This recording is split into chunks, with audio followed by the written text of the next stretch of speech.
അമ്മേ അമ്മേ അമ്മ ഞങ്ങൾ ചോദിക്കണൊന്നും കേൾക്കണില്ലേ? ഞാൻ നമ്മുടെ മോളിൽ നമുക്ക് എന്താ പറഞ്ഞാല്? അമ്മ എന്തെങ്കിലും ഒന്ന് വാ തുറന്ന് പറയേ. എന്താ നമ്മുടെ മനസ്സിലെന്ന് വിചാരിച്ചാൽ ഞങ്ങളോട് പറയേ.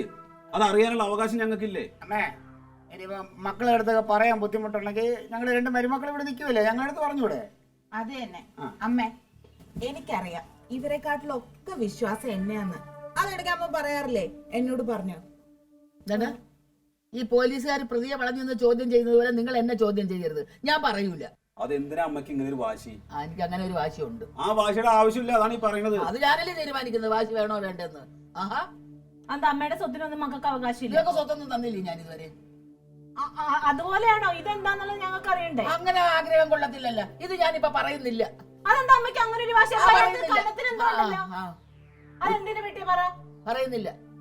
അമ്മ അത് പറയും ഞങ്ങളോട്. ഞാൻ പറയൂല എന്ന് പറഞ്ഞു. എനിക്ക് പറയാൻ മനസ്സില്ല. അമ്മ പറയണ്ട. അതിനകത്ത് എന്താണെങ്കിലും അതിന് പപ്പാതി ഞങ്ങൾക്ക് വേണം. ഞാൻ തന്നിട്ടുണ്ടോ നീയൊക്കെ എടുക്കാന്? ഞങ്ങൾ എടുക്കും. നിന്റെ കൈ ഞാൻ പെട്ടും. അമ്മ നോക്ക് നോക്ക് നോക്ക്. ഈ താക്കോൽ ഇപ്പൊ കളഞ്ഞു പോയി നമ്മുടെ കയ്യിൽ നിന്ന്. പോയി. ഇപ്പൊ ഇവിടെ പോയത് കൊണ്ട് അത് തിരിച്ചു കിട്ടി. ഇനി വല്ല അമ്പലത്തിലേക്കോ അല്ലെങ്കിൽ ഇവിടെ കടയിലേക്കൊക്കെ പോകുന്ന സമയത്താണ് ഇത് പോയതെങ്കിൽ എവിടുന്ന് കിട്ടും? അതൊക്കെ പോട്ടെ. അതല്ലേ അമ്മ, അതിന്റെ ഒരു ഡ്യൂപ്ലിക്കേറ്റ് നമുക്ക് റെഡിയാക്കി വെക്കണം. അതിനാണ് ചോദിക്കുന്നത്. വേണ്ട അമ്മ, അതിനകത്ത് വല്ല കാശുണ്ടോ? കാശുണ്ടെങ്കിൽ അത് മാറ്റണം അമ്മ. പൈസ അതിനകത്ത് അട്ടി സൂക്ഷിച്ചു വെച്ചിട്ടുണ്ടെങ്കിൽ അത് ഒന്നിനും കൊള്ളൂല. അത് ബാങ്ക് കൊണ്ടുപോയിട്ട് പുതിയ നോട്ടാക്കി മാറ്റണം. ഇല്ലെങ്കിൽ കത്തിച്ച് കളയാനേ പറ്റൂ. അതൊക്കെ എനിക്കറിയാം എന്ത് വേണമെന്ന്. കത്തിച്ച് കളയുന്നെങ്കിൽ കത്തിച്ച് കളഞ്ഞാൽ എന്നാലും പറയുന്നില്ല. അമ്മ എന്തിനാ അമ്മ ഇങ്ങനെ വാശി എടുക്കണേ? അമ്മ ഒന്ന് എന്നെ നോക്കിക്കേ. എനിക്ക് ആരാ അമ്മയുള്ളത്? അമ്മയല്ലാതെ ഇരിക്കുന്നതാര്? അവന് കെട്ടിയവനല്ലേ? ഇവനൊന്ന് ആലോചിച്ച് നോക്കി. അവൻ ഇനി എന്തിന്റെ കുറവുള്ളത്? അവനൊരു നല്ല ഗവൺമെന്റ് ജോലി ഉണ്ട്, വേണ്ട സ്വത്ത് മുതലുള്ള ഭാര്യയുമുണ്ട്, വീടുമായി, മക്കളും ഇല്ല. എന്നൊന്ന് ആലോചിച്ച് നോക്കേ. എനിക്കിത് എന്തെങ്കിലും ഉണ്ടോ? 10ാം ക്ലാസ് പഠിക്കുമ്പോ നല്ലപോലെ പഠിക്കണമെന്ന് ഞാൻ നിന്റെ അടുത്ത് പറഞ്ഞായിരുന്ന? നീ അന്ന് എന്തോ കാണിച്ചത്? പറയണി രാണ്ട നിൽക്കുന്ന എടുത്തോണ്ട് പോലെ പോയി ജോലി ഒപ്പിക്കാൻ. എന്നാലും അമ്മ പറയൂല. പറയൂല. നീ എന്തിനാണ് ഏത് സമയത്തും അമ്മയുടെ മുമ്പിൽ വന്നിട്ട് ഇല്ല പാട്ട് പാടിക്കൊണ്ടിരിക്കുന്നത്? ഇല്ല പാട്ട് പാടണമെങ്കിൽ നിനക്ക് ഞാൻ അമ്മയോട് വെക്കുന്നത്. പറയുന്നില്ല. നിന്റെ അടുത്തല്ലേ പറഞ്ഞത് പറയൂലെന്ന്? ഈ അമ്മ എന്തിനാ നീ തൊട്ടയിൽ പിടിച്ച് ചൂടാവണത്? അപ്പൊ അതിനകത്ത് എന്തുണ്ട്?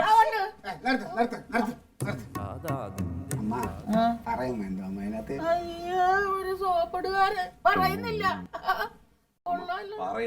പറയൂല. എന്താ ഇങ്ങനെ പറയൂല എന്ന് പറഞ്ഞു? എനിക്ക് പറയാൻ മനസ്സില്ല. ഇനി നിങ്ങൾ എത്ര നിർബന്ധിച്ചാലും ഞാൻ പറയൂല. അല്ല അമ്മ, എന്തൊരു വാശികളിയത്? ഇങ്ങനെയാണ് കനക, നീ ഉറപ്പിച്ചോ? ഇതെന്താന്ന് നിനക്ക് മനസ്സിലായോ? എടാ, അമ്മയുടെ സ്വർണ്ണപ്പെട്ടിയുടെ താക്കോലാടാ അത്. എടാ, നമ്മുടെ പണ്ടത്തെ സ്വർണ്ണമൊക്കെ നീ ഓർക്കുന്നുണ്ട്? നിനക്കൊരു എന്താണ് ഈ പവിഴമുത്തിന്റെ ഒരു മാല ഉണ്ടായില്ലേ, ഇങ്ങനെ ഇവിടെ പൊക്കിള് വരെ കിടക്കണ?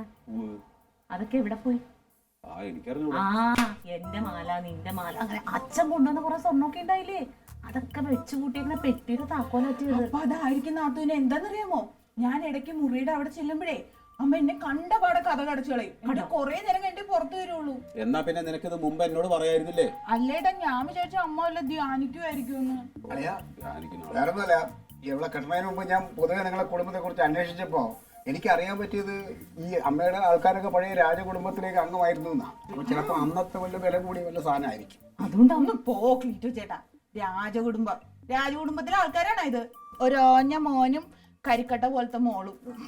ഇനി അതിനെ കുറിച്ചൊന്നും പറയണ്ട. വലിയൊരു സുന്ദരിക്കോത. കനക, ആ സാധനം മേടിച്ചെടുക്കാനുള്ള വഴി നോക്ക് നീ. എന്ത് വഴി? വഴിയുണ്ട്. അമ്മയുടെ മനസ്സിലിരിക്കണ എന്താണെന്ന് നമുക്കറിയണം. ആ താക്കോൽ എന്തിന്റെയാണെന്ന് അറിയണം, അത്രല്ലേ ഉള്ളൂ. എന്റെ അറിവില് നല്ലൊരു ഡോക്ടറുണ്ട്, ഹിപ്നോട്ടൈസ് ചെയ്യാൻ മിടുക്കനാണ്. അമ്മയെ കൊണ്ട് അവിടെ കിടത്തി കൊടുത്താ അമ്മയുടെ ഉള്ളിൽ തത്ത പറയും പോലെ പറഞ്ഞോളൂ എന്താണ്. തള്ളു നിർത്താളിയാ. മണ്ടത്തരം പറയല്ലേ ക്ലീറ്റോ ചേട്ടാ. ഈ സമയത്ത് അമ്മ വിളിച്ചാ വരുമോ? ഹിപ്നോട്ടിസം എന്തെന്നാ നാത്തൂന് ഇത്? ചുമ്മാ അതൊന്നും എനിക്ക് എങ്ങനെ എടുക്കുന്നെന്ന് അറിയണ്ട. അത് അന്യാദിനെ പെട്ടുപോകും. നീ അതെങ്ങനെയും മേടിക്കാൻ നോക്ക്. ഏട്ടാ, ഒരു കാര്യം ഞാൻ പറയാം. അമ്മയെ ദേഷ്യം പിടിപ്പിച്ച ഒരു കാലത്തും അമ്മ അത് കാണിച്ചു തരില്ല. നമ്മൾ ചോദിച്ചോണ്ടിരുന്നതിന് അമ്മക്ക് തീരെ പറ്റിയിട്ടില്ല. ഞാൻ പോയി ചോദിച്ചാലോ? അങ്ങോട്ട് ചെന്നാ മതി. അതെ, അളിയെന്നെ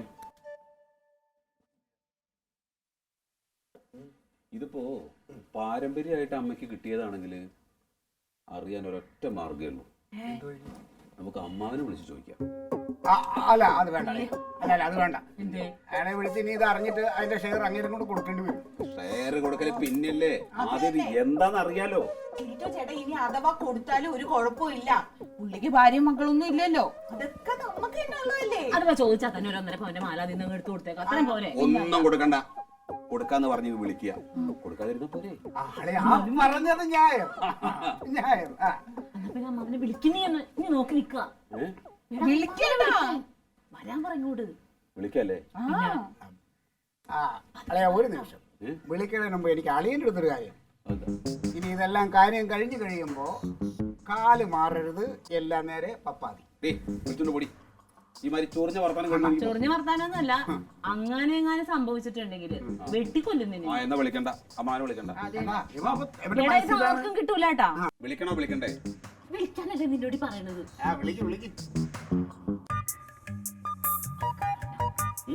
അമ്മ കേക്കരുതെന്ന്. കേട്ടേ പറഞ്ഞു നടക്കൂല.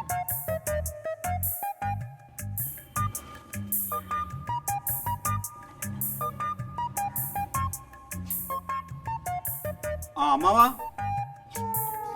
അമ്മാവാ ഒന്ന് ഇതുവരെ വരണമല്ലോ.